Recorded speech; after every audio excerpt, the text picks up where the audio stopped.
and welcome you all to this Cornerstone Barristers webinar on a modern approach to disrepair claims. We are extremely lucky this morning to have Kelvin Rutledge KC as one of the co-presenters. And you've also got me, Catherine Rowlands. We're both barristers who have got a lot of experience in Section 11 disrepair claims, as we used to call them, housing condition claims, as they are more better known these days. Because these days it's not so much about the Section 11, it's about the sections with an A on them, 9A, 10A, and things like that. So this is why we're talking about a modern approach to disrepair litigation. And we're going to talk about the way things have changed. Things have changed in the past. I'm going to look at the last quarter of a century, which is nearly as long as I've been at the bar. And we're going to look at how things have changed in terms of the costs of litigation, damages, the impact on your resources. Of course, working methods have changed in that time. The way you keep records has changed in that time. And the way people live in their properties has changed in that time. And so expectations of social landlords as to how they work, how they respond to disrepair and condition claims, expectations have upped in the last, particularly in the last 10 years. And we're working within a different legal framework and a changing legal framework. And there have been two principal causes for the change in the last 5 or so years. Of course, we've had the changes brought about by reaction to the Grenfell disaster and by Awad's law and the response to that. And so we're living in a different atmosphere at the moment when expectations of social landlords and indeed private rented sector landlords are increased. It's not what it was 25 years ago, but we are working still within a framework for disrepair and condition claims that go back a long time and where we're working within a court system that is perhaps not as responsive to the needs of landlord or tenant as it could be, partly because of the underfunding within the court system, meaning there are delays, there are problems getting your cases dealt with as promptly as possible. And so we're looking at trying to work with that system, but also outside that system, and look at alternatives and making sure that the landlords work with the system as to the best possible extent. So we want to talk today about ways to get the advantage in litigation at much of an earlier stage and look at alternatives to litigation. I spoke about this in our last housing day in October, and I think looking at the names of the participants, some of you came to see us then. Looking forward to seeing you again in the housing day in October this year. I was talking about then ombudsman complaints, and we were then awaiting the judgment of the Court of Appeal in the case of Churchill and Merthyr Tydfil. We now have that judgment, and Kelvin's going to be talking about that, what it means and perhaps what it doesn't mean. And he's also going to be sharing with you some of his experiences in dealing with the boom in applications for pre-action disclosure and how to deal with those promptly. As I say, you're very lucky to have him talking to you because he's been involved in a lot of those higher court claims about that. And then I'm going to finish with looking at an update on the changing legal framework, and we'll have time for Q&As. So we've got the Q&A box at the top of the screen. I can see we've now got 2 questions. We'll try and answer some of those maybe offline, and we'll answer some of those verbally at the end of the session. We've also got the chat box if you've got any problems.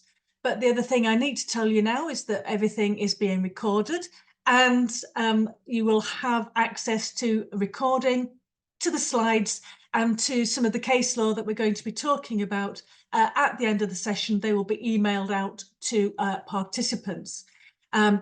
And both Kelvin and I will be available to chat to you at the end of the session. But of course, if it is something substantial, we will also leave you with our contact details so that you can get in touch with our clerks if there's anything that we can help you with on a more formal basis.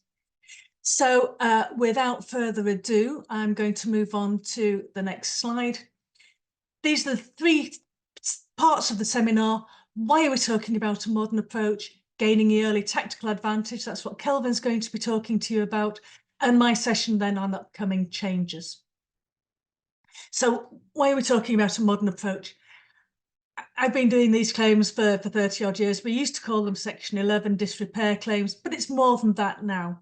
It's talking about housing conditions. It's talking about the way that you live in the property and how a landlord and tenant can work together to maintain the property. It's an asset for both sides. Back in the mists of time, 25 years ago, when I was only 6 years old, of course, there was this case. It was called Wallace and Manchester City Council that was eagerly awaited. And the Court of Appeal considered the way damages could be calculated. And they said there's lots of ways you can calculate damages. It may be a notional reduction in the rent, and you can use that method alone. It may be a global award for discomfort and inconvenience, and it's perfectly legitimate to mix the two. Because what you're talking about is the same way of getting to a monetary compensation for a loss of enjoyment. And so what they said in Wallace and Manchester as well was that the fact that the tenant is in receipt of housing benefit doesn't affect the monetary award. Why am I talking to you about what happened 25 years ago? Well, the reason is to look at where we started in that and where we are now. So when I do what I would otherwise call a quantum update, we're putting it in this context of the historical way forward. How much did the Wallace family get? The award on the judge below was in 1997. The children claimed damages for ill health. I presume that meant asthma or, something respiratory, but it's not really explained in the judgment. They got £2,000. There's no appeal against that. She also got special damages of £780, presumably for mould damaged property. Again, no appeal on that one. I've updated everything for today using inflation. You get to awards there which are nearly double what they got in 1997. So 2,000 goes up to 3,800, 780, 1,480.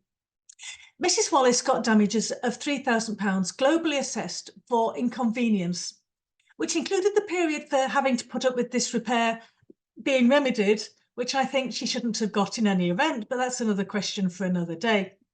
The judge did take into consideration the fact that she'd been in receipt for housing benefit. So he said, well, she wasn't paying, so why should she get damages for what she wasn't paying for? He was wrong on that. Now, she argued that, when you take that for a 5-year period, that was about £700 per annum. So you update that, 3,500 updates to 6,650, £700 per annum updates to about 1,325. So that's what she was claiming. Her barrister said, there's an unofficial tariff of damages for discomfort and inconvenience. Starts at 1,000 at the bottom. Today, that would be about 1,900. It goes up to 2,750 per annum. That would be 5,250 today. Now, of course, there never was an unofficial tariff. There never was an official tariff. Again, we might think an official tariff along the lines of personal injury claims, that might be something useful. But again, that is another question for another day. So the appeal came before the Court of Appeal, and they said, well, actually, the court didn't say it was 5 years. It looks more like the judge was giving you judgment for about 3 years. And so that was about, 3,000 odd per annum, consistent with your unofficial tariff. And so they said, assuming without deciding that there was an unofficial tariff, the award is cock on. So again, the £1,000 per annum comes to about 1,900 at today's figures. And so the total award, 6,280, transforms to about £12,000 today. So that was the sort of award that we were talking about 25 years ago. 12 grand, not an insignificant amount of money. So since then, we've had the judgment of the Court of Appeal in Khan and Mahmood, 2022 EWCA Civ 791. In Khan and Mahmood, the Court of Appeal told us that the Simmons and Castle uplift, which applied to damages for personal injury claims, was going to apply to disrepair claims too. So you figure out how much it's worth, add 10%.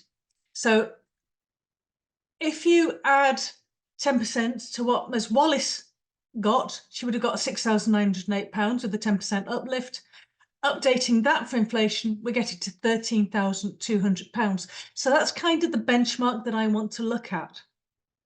Where are we now with damages? So some current examples of awards. These are all taken from LAG, with the February 2024 edition had a housing update with various examples of awards. This is one from Clerkenwell and Shoreditch County Court from April last year. This was a ground floor maisonette flat affected by structural defects, leaks, leading to mould and damp inside the flat, and it went on for a long time. Tomlin order in 2015, Lambeth agreed to carry out repairs by 2016, but didn't do so. And again, enforcement proceedings led to another Tomlin order, and yet again, Lambeth didn't do what they had said that they were going to do. Then there was a mediation and another settlement, and again, further enforcement proceedings were necessary. Lambeth, what the heck were you thinking of? District Judge Swan then made an injunction requiring Lambeth to complete the remaining works by the 26th of July 2023 and imposed a penal notice. The judge also ordered Lambeth to make an interim payment of £19,500. Then there was a further hearing listed, but by that time, £50,000 plus temporary accommodation costs until the works were completed was accepted as a settlement. So we're up to £70,000. I mean, granted, a lot of that would have been avoidable had Lambeth done the works. I can't imagine what their costs were in relation to that as well. But, you know, going from 12,000 to 70,000 shows you the gap between how it used to be and how it is now. Here's a less dramatic award, although still quite a high figure. This is from Central London County Court from November last year. This has the kind of disrepair claim that we see time and time again: cracks to the walls and ceilings, ill-fitting and drafty doors and windows, damp and mould, watermarks to the ceiling, and a boiler that frequently lost pressure. It's the kind of thing where, you know, I'm sure there was somebody went out and did a survey and said, oh, you've got all these cracks in the walls and ceilings, and the tenant went, well, I've never noticed those, never complained about them. But nonetheless, they came before the court, and the claimant said that she'd been complaining about this since the day she moved in. Hammersmith didn't plead limitation, didn't attend the trial, and didn't file a skeleton argument or any evidence, although they did put in a defence, but that defence got struck out because of their failure to act. Again, Hammersmith, what were you thinking? Judgment for the claimant broken down into 3 periods. First period, 2010 to 2013, there was a leak to the roof, leading to the damp and mould. 35% of the rent, about £8,000. December 13 to December 20, again, the roof was leaking, 40% of the rent, £16,200. From 20th of March to 2020 to 7th of November 2023, so here we have the impact of the Fitness for Human Habitation Act. The single joint expert had said that the property was unfit for human habitation. And the judge, rightly in my opinion, said that where the property is unfit for human habitation, you get 100% of rent. If it's unfit for human habitation, you're paying rent for nothing, so you get 100% of the rent back To me, that is principled and correct, and it shows the state that you have to get into before you find that a property is unfit for human habitation. So it's a really useful case that shows clarity in the judicial mind there. So another 25,000 added to the damages. Then you add the 10% Simmons and Castle uplift, and you're getting almost £54,000 of damages there. Again, a lot higher than we were talking about in the Wallace and Manchester days when it was like 10%, 20%. Here's another one with Hackney, Lehman and Howard Merrill. They were long leaseholders. They claimed defects to the roof, guttering and drainage, water ingress after heavy rainfall, damp getting into your bedrooms, kitchens and hallway, and scaffolding was left up for about 12 months. The market rental value of the property had been £4,000 per month, and they settled at about 22.5%, so 20% plus Simmons and Castle uplift. So we're getting up to £35,000 on that one, settled before trial. So looking at current quantum cases, we're looking at significant sums of money. Now, that means that there is far more at stake than perhaps there was when I first started doing Section 11 claims 30 years ago, and we were settling things for £1,000, £2,000. We're now looking at multiple tens of thousands of pounds. How's the CPR kept up with that? Well, you know, CPR came into force 25 years ago. These rules are a new procedural code, it says right at the outset, with the overriding objective of enabling the courts to deal with cases justly and at a proportionate cost. So what we're talking about, proportionate to what?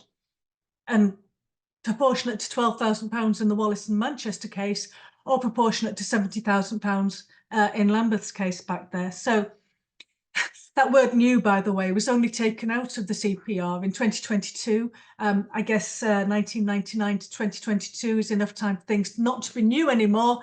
But some things haven't changed. In 1999, the Small Claims Tract was defined as any claim which includes a claim by a tenant of residential premises against his landlord for repairs or other work to the premises, where the estimated costs of repairs or other work is not more than £1,000, and the financial value of any claim for damages in respect of those repairs or other work is not more than £1,000.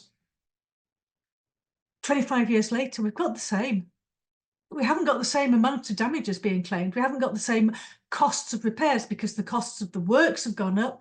The costs of anything, materials have gone up. It's not keeping track. It's not keeping up with us. And again, fixed recoverable costs being brought in across the board, because we've now got claims being allocated to not just the fast track, but also the intermediate track. We've now got small claims, fast, intermediate, and multi-track. Costs will then be recoverable on a fixed scale, depending on your complexity band.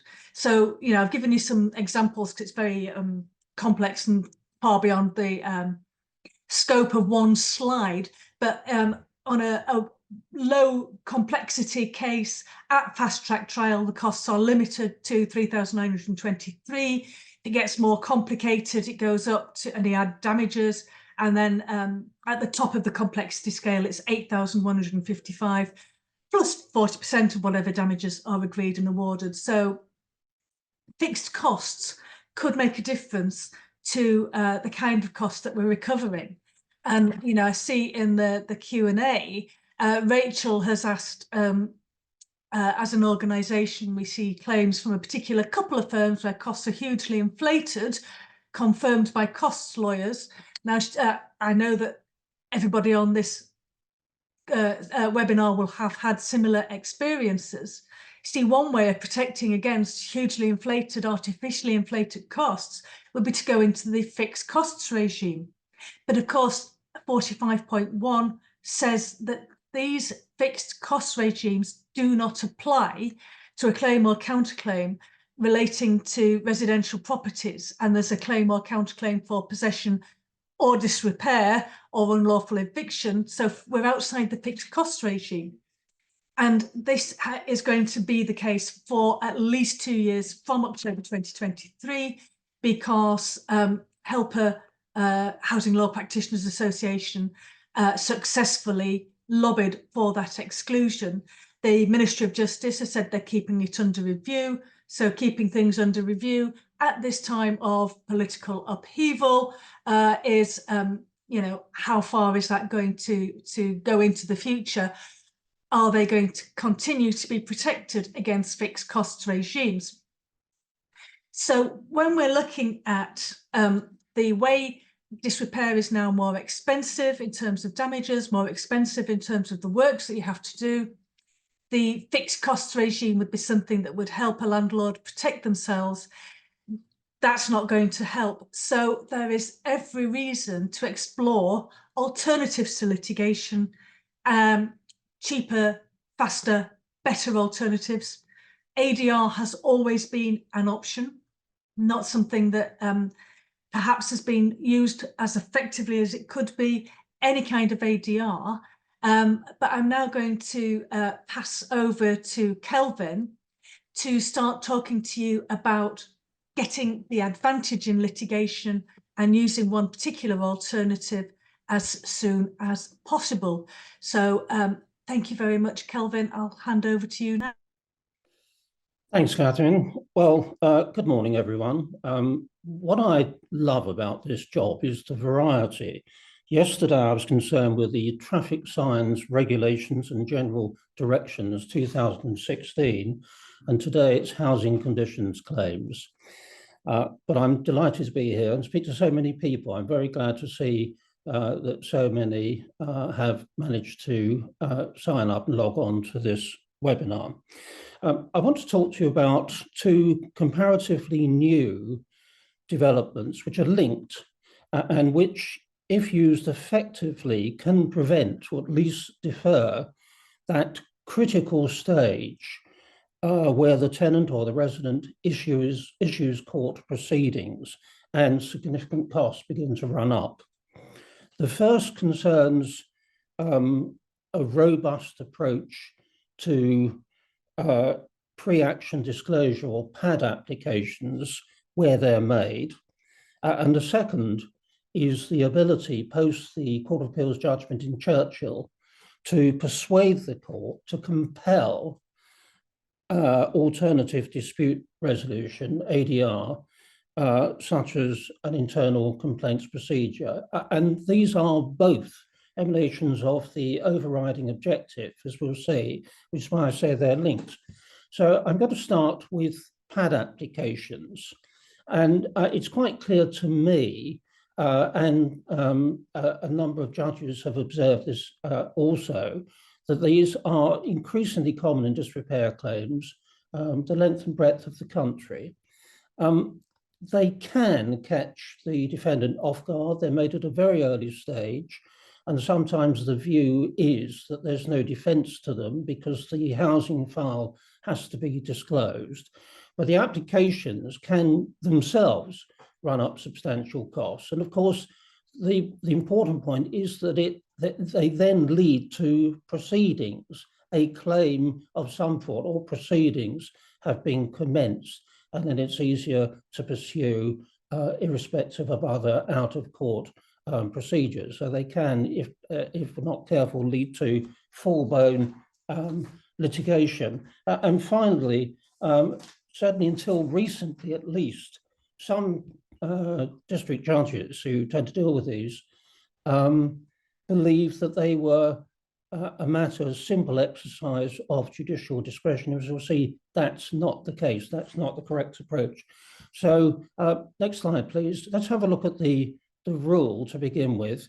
It's founded in CPR 3116. It's underpinned by the County Courts Act and the Senior Courts Act. And where it says that this rule applies where an application is made to the court under any act for disclosure before proceedings have started. The application must be supported by evidence. And then 3, the court may, so it's permissive, it's not mandatory, the court may make an order under this rule where only a number of conditions exist.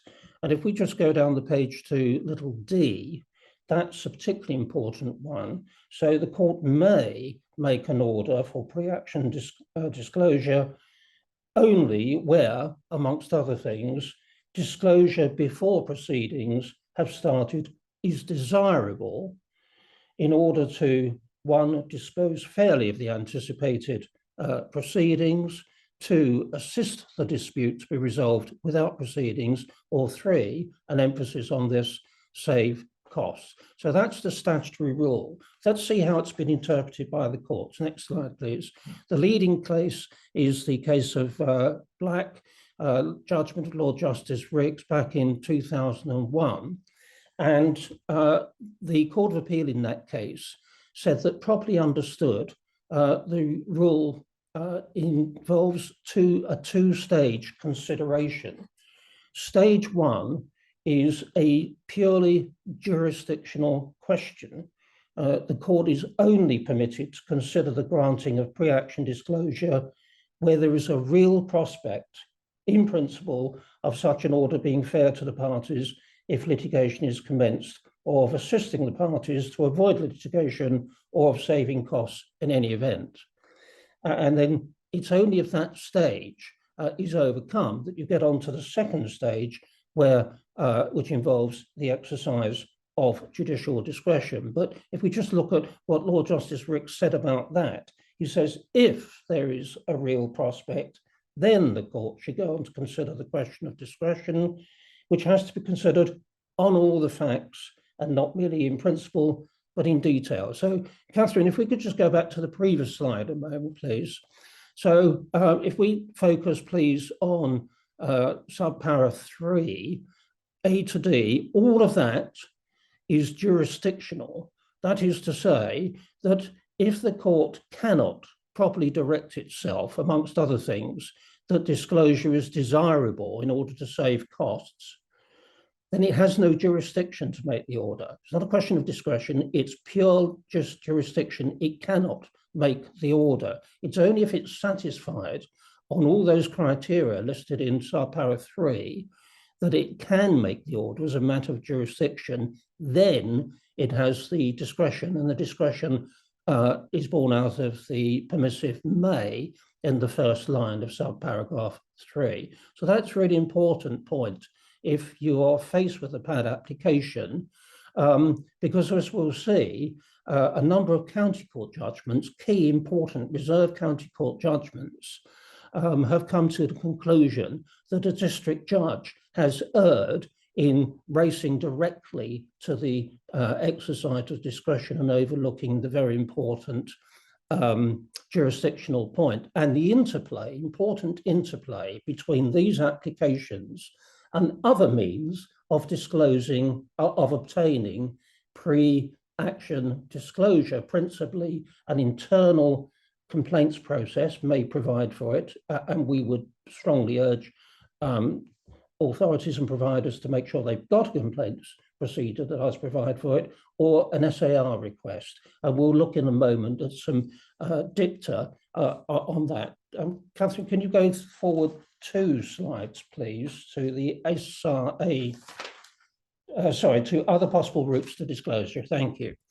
So I've listed 3 there. The protocol itself makes provision for pre-action disclosure. And then secondly, I've already mentioned, you may have an internal complaints procedure. A well-drafted internal complaints procedure will deal with early disclosure of documents and orderly, measured and lawful and proportionate disclosure of documents. Or thirdly, the subject access request procedure. Next slide, please. So if we just look at the SAR, the argument that the SAR is actually a much better course than firing off a PAD application has found favour with several county court judges. I've given you a reference to His Honour Judge Railton in the Hockett case. What we're going to do, because not all these judgments, unfortunately, are publicly available, but I have copies of them, and we're going to make those available in the follow-up email from this webinar. You'll be able to access, if you have any difficulty at all accessing, get in touch with Will, and we'll make sure that you have them. But if you're involved in these applications and you're not familiar with these judgments, I strongly recommend that you get them and read them. In the Hockett case, His Honour Judge Railton was persuaded that the SAR was a suitable alternative, a better alternative, in fact, procedure than firing off a pad application. And I think importantly in that case, there was an attempt to, an application for permission to appeal to the Court of Appeal, which was rejected by Lord Justice Bean. And I've just extracted here a part of his judgment. I'll read it, it's important. Pre-action disclosure is always a discretionary remedy. To make an order where the tenant has not used the council's complaint procedure, has not made a subject access request, and has apparently refused to allow inspection of the premises, goes against both the letter and the spirit of the relevant pre-action protocol and the policy of the courts to encourage parties to treat litigation as a last resort. I can see no plausible explanation for the course being adopted on behalf of the claimant other than to increase the income of its solicitors. Strong words. In fact, those words are even stronger when they're read against Churchill, as we'll see in due course. Next slide, please. I've given you, I don't want to take up time because I see that there's a growing portfolio of questions that we need to look at, but I'm just giving you some excerpts from helpful cases, because if you are involved in this area, you have a pad application to deal with, you might just want to dip into these cases and consider the extracts that I've taken out for you, whether they assist you. There's a very, very helpful, strong judgment from His Honour Judge Wood, King's Counsel, from the Liverpool, the County Court at Liverpool, in the Hayes and Swindon case. What Swindon was doing, having a claim brought against them in Liverpool, something the judge had something to say about. And I think probably more to do with the industry that's grown up in pad applications, with some solicitors issuing them in any part of the country, depending on where the work is. So I'm not going to take more time on these now, but I do strongly urge you, if this is an area that you're concerned with, do please have a look at the judgments of Judge Wood in Hayes, and also His Honour Judge Ambrose, which is a very clear judgment in the Syed and Abshire case against Bristol City Council. These are cases where county court judges have allowed appeals from decisions of district judges to give pre-action disclosure, saying that no, there is a better, a cheaper, and more proportionate way of dealing with it. In fact, if we just look at the last few lines of that excerpt in the first paragraph, what Judge Wood said, there is no doubt that the cost of a subject access request would have been minimal, probably non-existent, just if a solicitor was involved, maybe half an hour filling in a form. It's powerful stuff. Next slide, please. Right, now I'm going to move on to the second development. And as I've said, it is linked to the first because it's all to do with out-of-court procedures. And it's the very important development of the judgment of the Court of Appeal in Churchill. As I said earlier, it's already a product of the overriding objective and the court's management powers. And I've put up CPR 1.4 for you. The court must further, the court is under a duty to further the overriding objective by actively managing cases. Active case management includes encouraging the parties to use an alternative dispute procedure if the court considers that appropriate, and facilitating use of such a procedure. I strongly suspect when the Rules Committee get round to reviewing that post-Churchill, they might substitute for encouraging compelling, because that is the ratio of the cases we'll see. And then, of course, I've mentioned it already, and you'll be familiar with it. It should be a very close friend for those of you who practice in this area, the pre-action protocol for housing conditions. And a familiar excerpt there. The courts take the view that litigation should be a last resort, that claims should not be issued while a settlement is still actively being explored. Parties should be aware that the court should take into account the extent of the parties' compliance with the protocol when making orders about who paid costs. Next slide, please. So we are now concerned with the idea of court-compelled ADR. I'll come on to the different types of ADR in a moment. I put up, just really by way of background, the traditional approach, and it really stemmed from the judgment of the Court of Appeal in the Halsey case. And this was thought to reflect the status of Strasbourg case law, because the idea that you can't compel a party to engage in an out-of-court settlement process or dispute resolution process was thought under Strasbourg case law to be contrary to Article 6, the right to a fair hearing.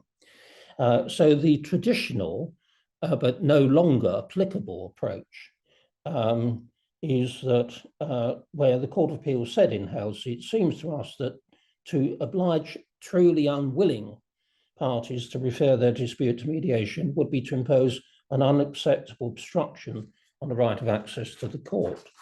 Next slide, please.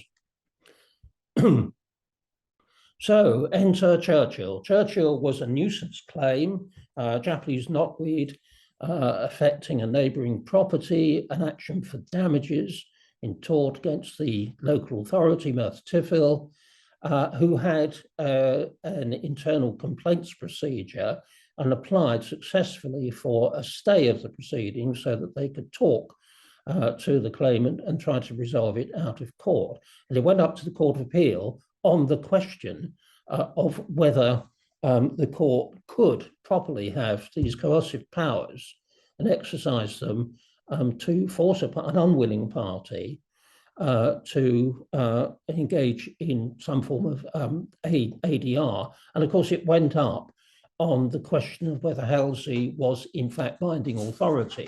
And much of the discussion in the Churchill judgment, which was given, it was a big court, it was the Lady Chief Justice and the Master of the Rolls, the main judgment given by the Master of the Rolls, in fact, the judgment of the court given by the Master of the Rolls, found that the excerpt that I've given you on the previous slide about Halsey was in fact obiter and not binding, and that the Strasbourg case law, properly understood,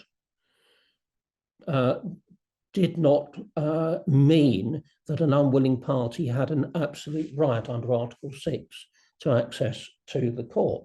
So the Master of the Rolls, on behalf of the Court of Appeal in Churchill, held, and this is watershed, held as a matter of law, the court can, emphasize can, not must, can lawfully stay proceedings for or order the parties to engage in a non-court-based dispute resolution process.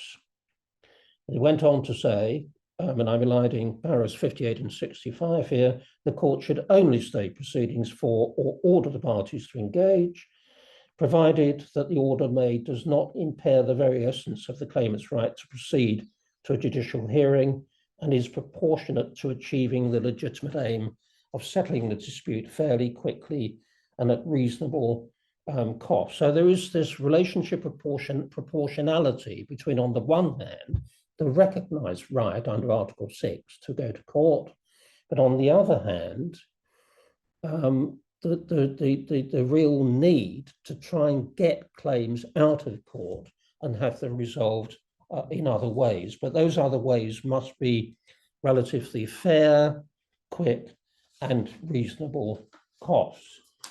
Next slide, please. On the question of how the judge should decide, I'm afraid the judgment, which with all due respect, is not one of the finest judgments the Court of Appeal has ever handed down, is a little less than transparent as to what test the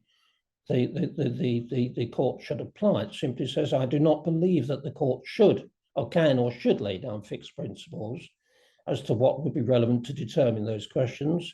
It would be undesirable to provide a checklist or a score sheet for judges to operate. Well, fair enough.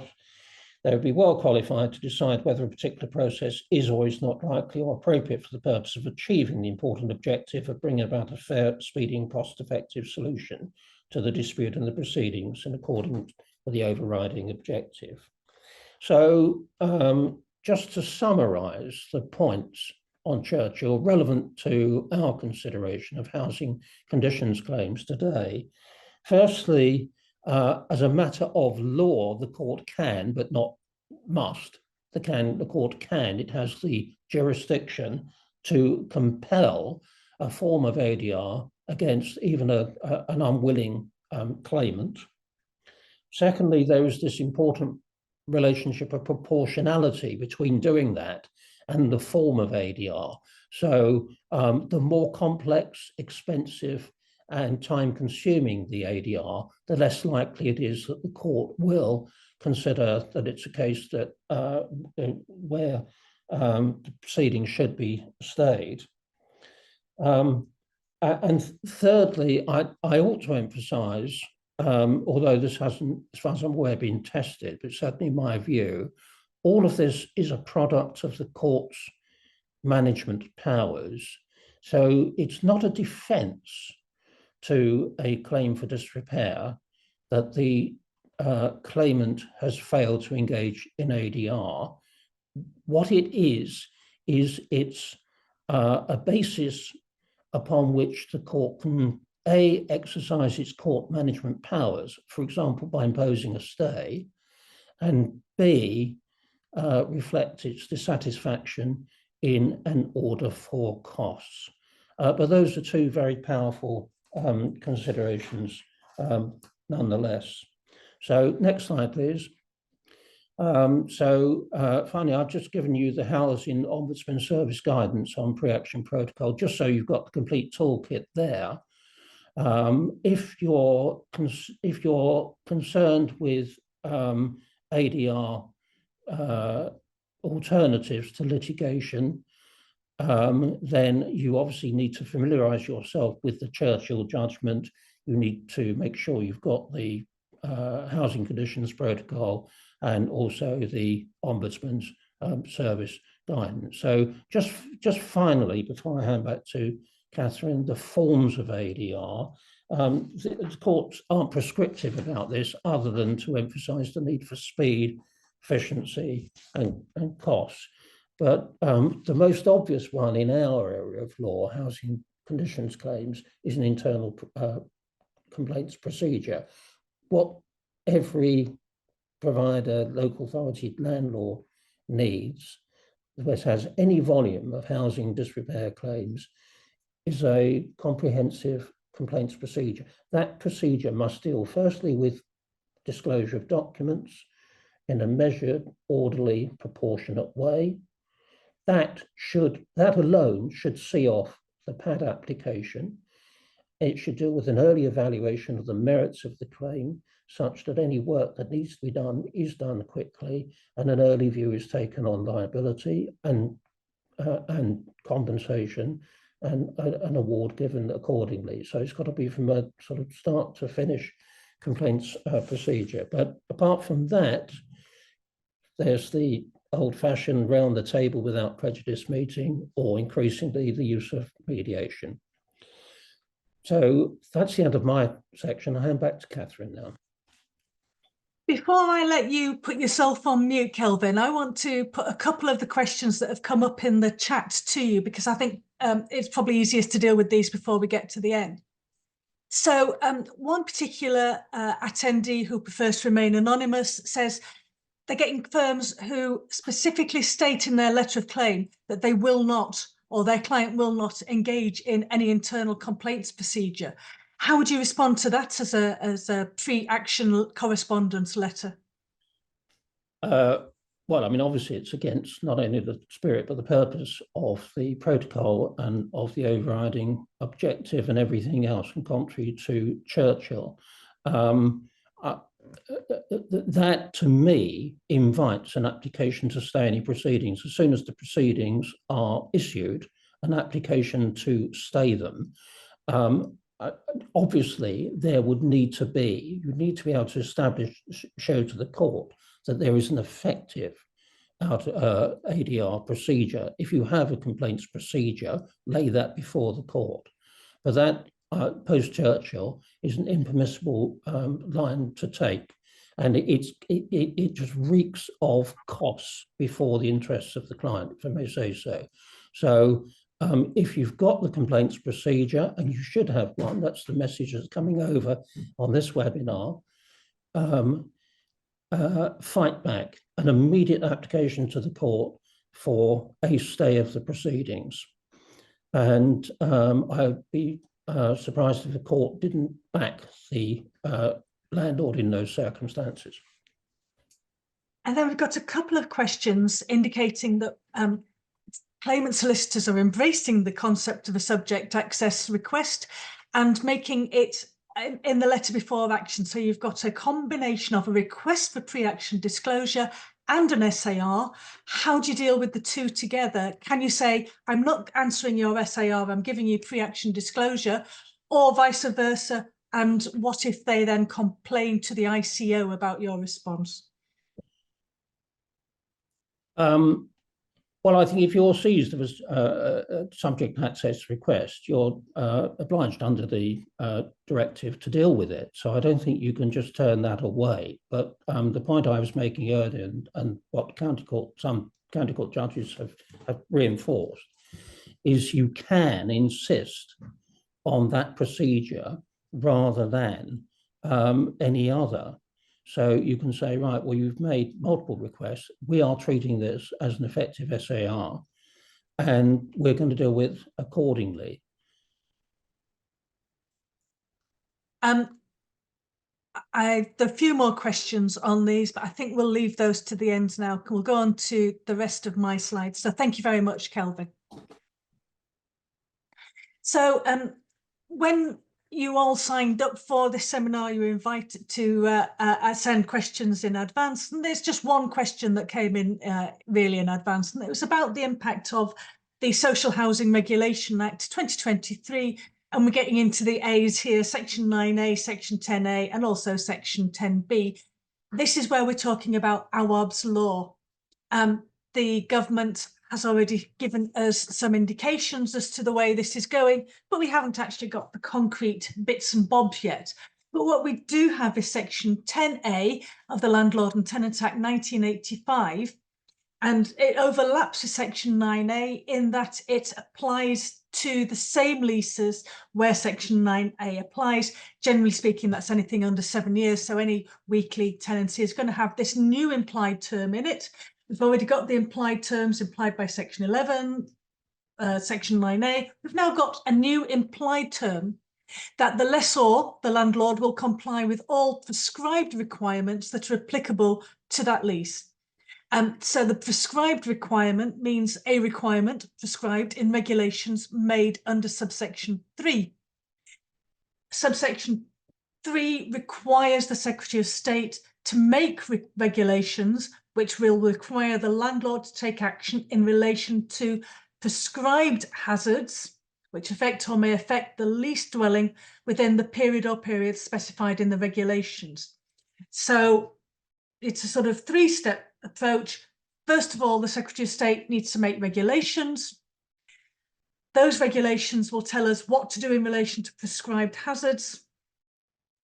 The landlord then has to comply with those. That's implied into the lease. And then the third step is if the landlord doesn't comply with the regulations, it's a breach of covenant, breach of the contract, the tenancy agreement, and then you can, as the tenant, enforce those regulations by suing for damages or by suing for an injunction to require the landlord to do whatever is necessary to comply with the regulations. So these are regulations in relation to prescribed hazards, and prescribed hazards are those set out on Section 2 of the Housing Act 2004, our old friend, the Housing Health and Safety Regulation System, which has Category 1 hazards and Category 2 hazards. This is legislation that requires positive action by both Houses of Parliament to approve any regulations proposed by the Secretary of State. It's not something that, you know, Michael Gove can scribble down on the back of a cigarette packet and it becomes law. It has to go through Parliament. So that's where we are at the moment. Section 10A and Section 10B have been written into the Landlord and Tenant Act 1985, but no regulations have yet been laid before Parliament. This is where I get out my trusty crystal ball. What's going to happen with that? When is it going to happen?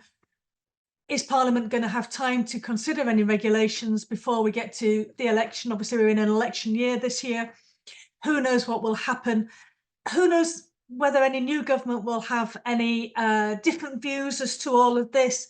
I imagine not, actually. The mood music from Labour is to say it's going to be the same.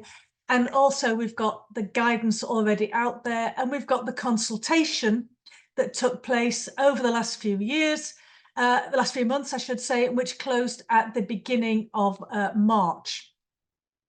So we can be fairly clear what's going to happen, but it is all still guesswork.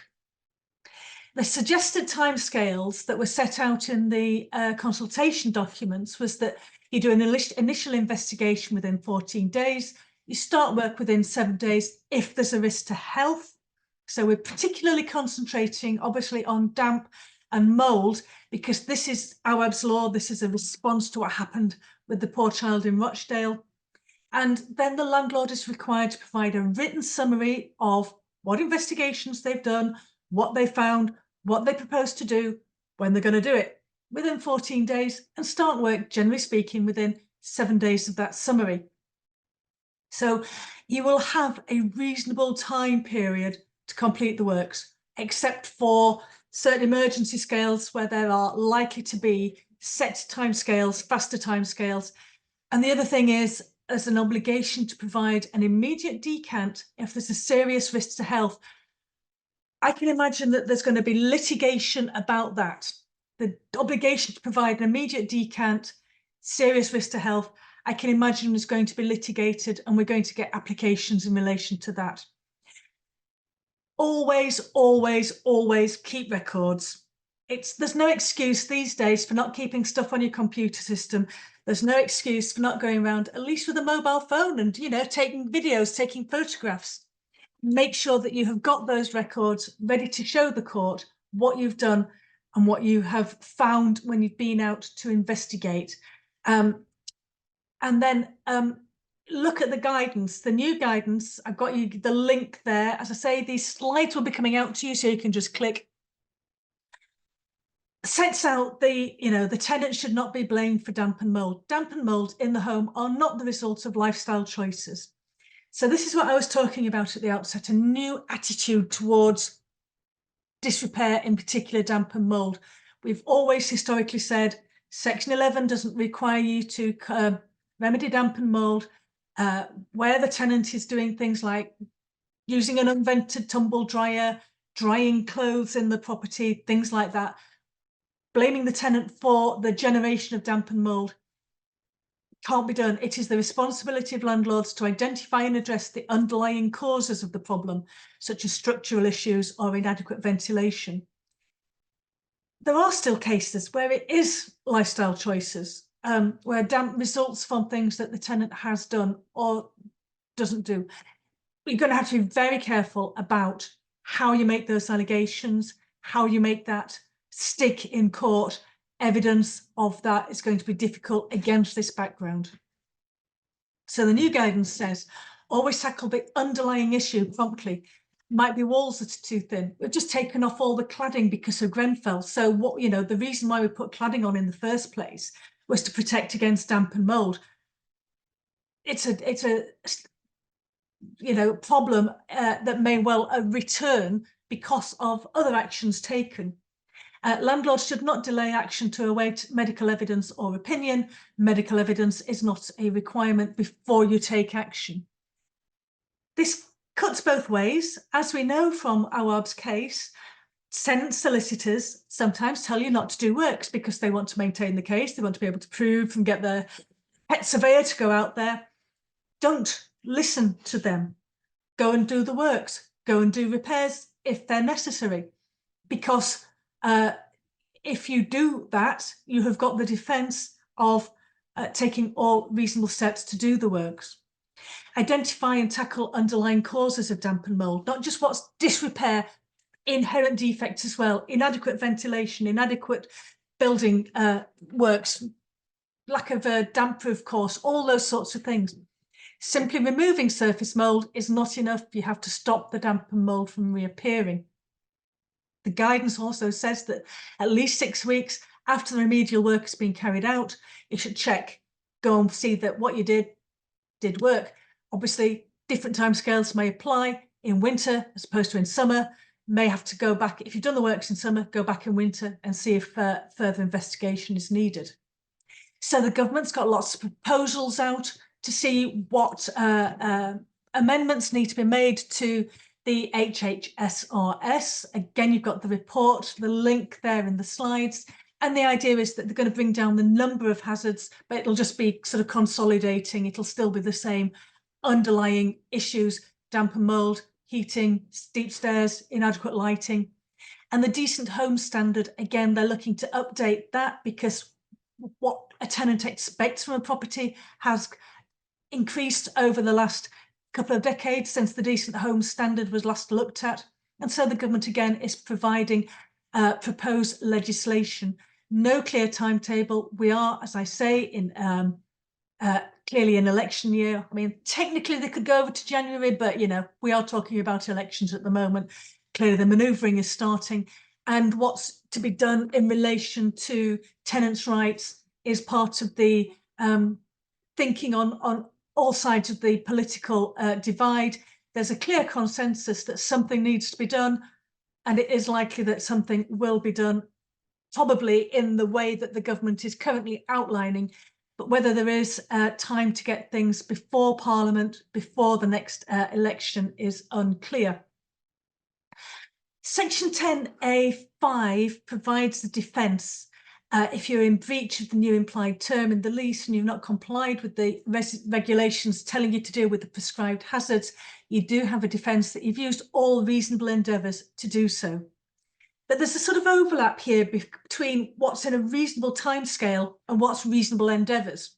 So if the repair, and we are speculating here, if the repair is one that needs to be completed within a reasonable period of time, a reasonable period of time already takes into consideration the problems that stop you doing the works. So lack of access, problems in getting bits and bobs that you need to do the works, so on and so forth. If you've done the works within a reasonable period of time, you're not in breach anyway. This is something I think that a lot of people overlook. Just because the property is in disrepair doesn't mean to say the landlord is in breach. You've got a reasonable period of time to do the works. You've got a reasonable time scale to do anything under the regulations. So you're not in breach of covenant at that stage.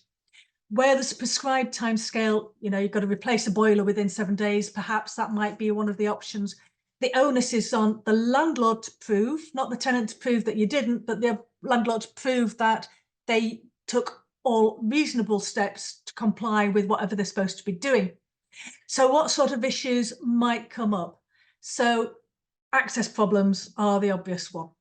The tenant might be told by their stupid solicitor not to let the landlord in.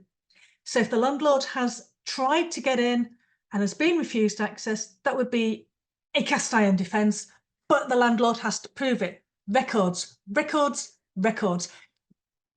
Letters have to prove how you sent them. Take a photograph of yourself, putting them through the letterbox. get the email receipt, knock on the door, video yourself knocking on the door. Yeah, be flexible about when you go around. If it's someone who's working during the day, maybe be flexible and go around in evenings. If you're not getting access, in order to prove reasonable endeavours, you could apply for an injunction forcing them to give you access. Then you can show that you're taking all reasonable endeavours, you're taking all reasonable steps. Resource issues. Specific resource issues might be relevant if you haven't got enough supplies. However, it's not enough to say, oh, I didn't have a grommet in stock. If a grommet is the sort of thing that you would normally keep in stock in order to meet your repairing obligations across your stock, you need to show that you've got proper plans for having enough grommets. If the grommet is something that you wouldn't normally keep in stock, and it's something that you have to order specifically from Germany, and they were having to ship it via China, and it was bombed by the Houthi rebels on its way across the Yemeni border, that would be a defence. Again, you need to show why you had to get that specific part from a particular place, and not just say, we can't afford to do these repairs, it's too expensive. That is not reasonable endeavours. You've got a statutory obligation to do it, got to do it. Another defence might be risks. I've seen quite a few cases where contractors have refused to go into a property because it's utterly filthy, because they've got dangerous dogs, or because one of the tenants has been aggressive. Okay, again, you know what I'm going to say, keep records, get witness statements, video things, everything. And then you might have a dispute as to whether something actually falls within the definition of the prescribed hazard, things like that. So that might be the kind of defence that you run, which is not one of reasonable endeavours, but is a defence to that. Now, before I get to the end of it, I know it's 12:05, but we've got 28 questions up there. So I'm going to have a quick run through some of those. Kelvin, if you can unmute yourself, I'm going to put some to you as well. Well, as you've been presenting the third part of the webinar, I've been reading some of the questions, very interesting, perceptive questions, and perhaps I could just deal with a few of those, anticipating the ones that you might put to me. Imran Mustak asks on ADR what the situation would be where the solicitors for the claimant go through the motions, but with no real intention of compromising it, intent on going on thereafter to issue proceedings. And in those circumstances, doesn't the exercise simply run up yet further costs? The standard practice when a claim, any form of claim, is stayed for the purpose of ADR is to have provision in the stay for a note to be taken and agreed. This would be a court order, so it would be binding on both parties. Agreed of the ADR and the outcome, and for that note to be available for the judge who deals ultimately with the question of costs. So you can force under Churchill a party to come to an ADR. You can't force them to participate. You can't get an injunction that they participate, anything like that. But you can protect yourself by having a record of the ADR, so that you can then say to the judge in due course, they didn't enter it into it in the right spirit. And of course, also you can then follow up the ADR with a about 35 offer, and in that offer you can make it clear you didn't think that they would entering into it in the right spirit.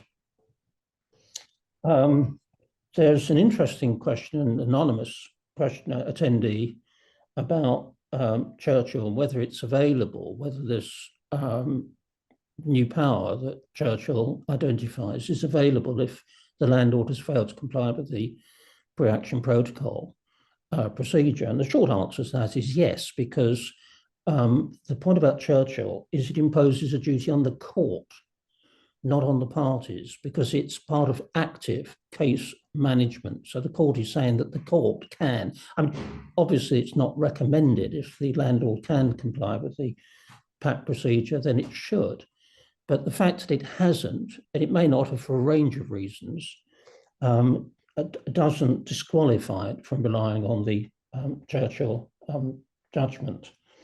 And L. Smith asked me if I could just go back over the two-stage process. I think I might try and answer that in writing because to save time, but I did set out on the slide that this is the two-stage process, forgive me, for the PAD applications. And I did emphasize that that's a really important point about it. The stage one is purely jurisdictional. So it's not a question of any discretion whatsoever. The court has to be satisfied of all those criteria under the rule, Part 31. If it can't be satisfied, then it has to refuse the application there and then. There's a question that Catherine might be better placed to answer about the cost position if a case is settled at ADR. I mean, it's the obvious point. If it's settled early in an ADR, then the costs are going to be a whole lot lower than they would if you have a full-blown trial. But I'm not saying for a moment that ADR means you don't pay any costs at all, because it may be part of the settlement you pay the cost. But the whole point is that those costs should be much lower than the costs of full-blown litigation. Catherine, there are a number of others, but I'm going to let you, I'm concerned about time and colleagues will have busy days to deal with. I'll let you have a stab at some of the questions now, and I'll come back if necessary, but otherwise I think we might try and deal with some in writing. So I've got a few questions about what risk to health means and how it's determined. Althea has asked whether it includes asthma, and clearly asthma is a health issue. Serious risk to health, it will depend on the level of the asthma. We know that our died of asthma, so that was serious.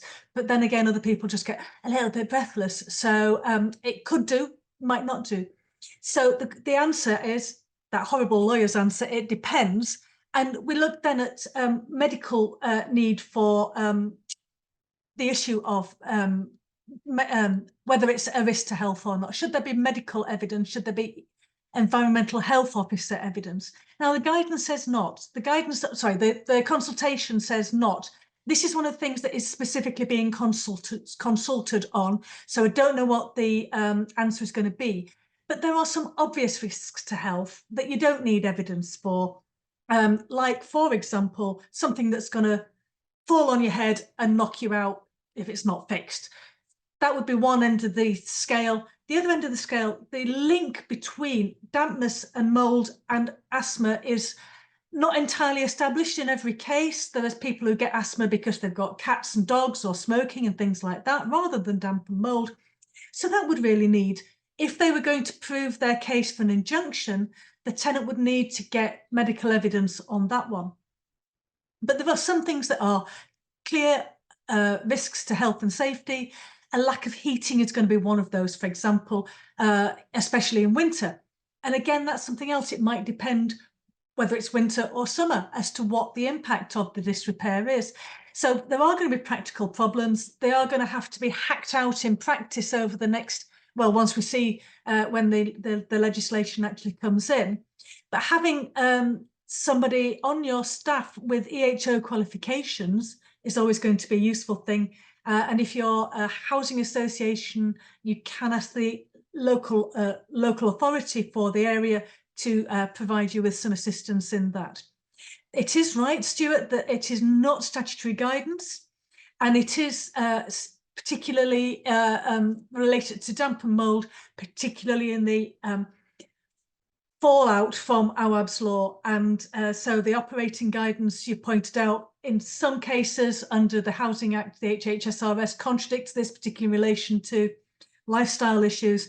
And again, that is something that they're consulting on, something that will hopefully be hacked out in due course. But I think there is going to be litigation to decide to what extent we can still argue lifestyle, because there are going to be things that tenants do or don't do. And I'm thinking particularly about heating. If you've got a property that would work well and would not be affected by condensation if properly heated and ventilated, and tenants don't put the heating on because they can't afford it, don't open the windows because it gets too cold, how do we resolve that issue? Is a landlord to be taken to be responsible for dampness that arises because the tenant can't afford the heating because the cost of gas has gone up so much? I think we're in a bit of a bind there, and litigation is going to be the only answer at the end of the day. And the next question about reports and work schedules in response to disrepair letters of claim. Should injunction be taken if access is not given for your in-house surveyors to do the works? Yes, absolutely. Do not tell them that you can't do the works. You can do the works. They can't stop you doing the works. You've got a right to do so. And Section 9A makes that very clear. If they're not giving you access, they haven't got a good reason for it. Obviously, be flexible, as I indicated earlier. Things like, somebody working during the day, needing to get access, or needing to speak, particularly when you've got disabled tenants, things like that. I've got a question there. Would a disabled dependent not having an appropriate bath, which could possibly cause further injury to their condition, come as a hazard of... Oh, that's too complicated for me to answer live, I'm afraid. I'll try and answer that one later on. I've been asked a couple of questions about calculating damages and claims for people who are members of the household. So the only person who can bring a claim is the tenant or the joint tenants. It's a contract between landlord and tenant. But this is like a contract for a holiday where, the other members of the holiday family going on holiday, they were all expecting to have a lovely time on holiday. So the person who actually bought the holiday for his family can claim for their loss of enjoyment. The tenant can claim for loss of enjoyment of the property for the rest of their family. But they don't have separate claims. They may have separate personal injury claims, but they don't have separate claims for themselves. So I've seen one question, someone saying that the claimants are asking for an award for each member of the household. No, it shouldn't work that way. It should be just a global rent reduction for the impact on the tenant, but the tenant's impact is increased by seeing that their children are unhappy, or their whoever's cohabiting with them is unhappy as well, and they're not having the enjoyment of the property for them as a household. So that's the answer to that one. Okay. What court should the claimant solicitors issue the PAD application in? Court closest to defendant, claimant's property or claimant. They are allowed to issue a claim in their home court, but defendants are entitled to ask for it to be transferred to their home court. Yes, Liverpool, St Helens do seem to have a bit of a monopoly on growing claimant solicitors. I don't know what, it's something in the air up there. And that's why we get a lot of solicitors in their home cities. But it is up to, I think, would you agree with that, Kelvin? They are entitled to issue in their home court, but they should be able to be transferred to the defendant's court. Yeah, it's CPR 30 that deals with that, subparagraph 3. And question often it is irritating when proceedings are issued at the other end of the country, and a number of the judges in the judgments I've referred to have commented on that. But you're right. Starting point is it can be where the claimant is based. We're getting towards the 20 minutes, 20 past. And amazingly, we're still around the 300 mark, which is very impressive. I don't think we're going to be able to get through all the questions. We'll try to answer some of them privately, but Catherine, you want to start winding up now? Yes, thank you all for your questions. I'm trying to work through a couple more of them while we're still on the screen. But here we are. You will have seen this slide, our Housing Day, 14th of October 2024. Bookings, I'm afraid, are not open yet, but do save the date. We'll be back at the Royal College of Surgeons where we were last year. And I look forward to seeing a lot of you there and taking up this conversation. Hopefully by that time we'll have some more updates to give you. So thank you all for attending. If you have any more questions, our email addresses are down in the bottom corner there. If you have any instructions, clerks are at Cornerstone Barristers at the bottom right-hand corner. Thank you all for attending. The slides will be sent out hopefully by Monday with a recording and with the case law that Kelvin's been referring to. And I hope you find it all useful. And thank you all again for attending, and goodbye. Thank you. Goodbye.